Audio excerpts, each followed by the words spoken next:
Alright guys, so right before I'm about to stream some Elden Ring gameplay, two movies I watched yesterday, and one of them is M. Night Shyamalan's new movie, Knock at the Cabin. Now, I'm not a big Shyamalan fan, excuse me, drop something. Aside from The Sixth Sense, which I think is still an excellent film to this day, and Split was pretty much like the last movie from Shyamalan that I really enjoyed in any way, like major way. And a lot of that was James McAvoy's performance, and that was phenomenal. But besides that, and like Signs, Unbreakable's cool. That's basically it for him. Like he doesn't really do anything for me. The Village is all right, but the twist at the end is just so stupid when you break it down like in a rational logical way, which it makes no sense at all. So a lot of his movies just don't work for me. This was pretty interesting for the first maybe 45 minutes, and it runs off this whole, without spoilers, that there is this family of two fathers and their daughter at a cabin where they live or where they go on vacation. I forget. Doesn't really matter. But they end up getting visited by four people that they've never met before, strangers. And these four people met each other online on like a message board or Reddit or like something like that. And that they had visions of the end of the world. And that this family was chosen, and that the two fathers have to make a choice to kill the other one in order to save humanity. Now, it's a very interesting idea, and it's a good idea. I believe, if I recall correctly, he based this off of some like short story or something like that. Some story, I'm pretty sure, but they're supposed to represent like the four what the hell are they? Things of the apocalypse, horsemen of the apocalypse. Yeah. So they're supposed to like represent that.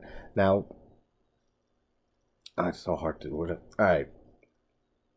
For people who don't want anything spoiled, skip ahead like a minute, and it's not even like a big spoiler or anything, but jump ahead a minute or so. But for those who have seen it, this is what I've been saying that we need from Shyamalan for movies upon movies of his now, is that we're so trained to look for the twist in his movies that they're just not effective. And like for me, Shyamalan is a very good visual artist. Like he's very good with shooting scenes to make them look ominous or scary, or like he's very good with that. But he's not a great writer. Never has been for me. Like just so much bad writing in so many of his movies. And then there's this whole thing that he's just obsessed with Alfred Hitchcock, and we get it. You love Hitchcock, but like I've been saying for years, we need a movie from him that does not have a twist. And we kind of get it here. But the way that it's handled is done in such a I don't want to say clever way, but it's done in such a good way. Like it's very well handled because it makes you think throughout this. I mean, what if four strangers came up to you in your family and said that you or your wife or you and your husband or whatever, you and your significant other, one of you have to kill the other one by a certain amount of time, or the world's going to end and everyone's going to die. Would you believe them? Like, come on. Like, no is the answer. So they play off that very well in this movie. And the acting's great in this.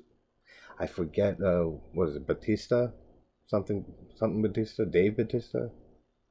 I think so. Who plays the lead guy, Leonard. of the little group of four that come to tell this family that they have to save the world. And each time that one of the members fail, then they predict, and they've already seen like a plague released around, on humanity. So it's a very contained movie. It all is taking place at the cabin. And that's my biggest issue with this movie. It's a good idea, like I said. It's a very fascinating idea to play off that, like, believe these people or not. But it doesn't have enough to sustain a full movie for me. Like, throughout this whole movie,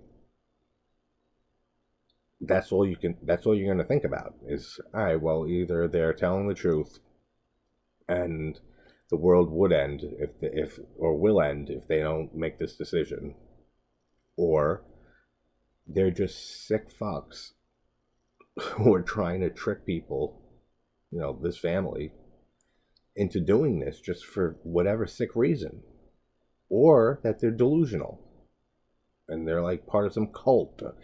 That's all you're going to be thinking, because those are the only options.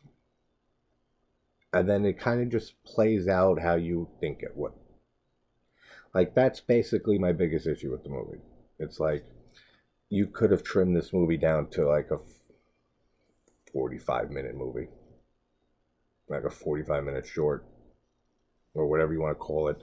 Like, it did not have enough in the story to warrant being a feature-length film, in my opinion, if that makes sense. But I enjoyed it for the most part, aside from just that big flaw, basically, and just a little bit of pacing issues here and there. But I enjoyed it, like, especially just the whole concept of it and how well it's handled. So, yeah, I mean, if you've been on the...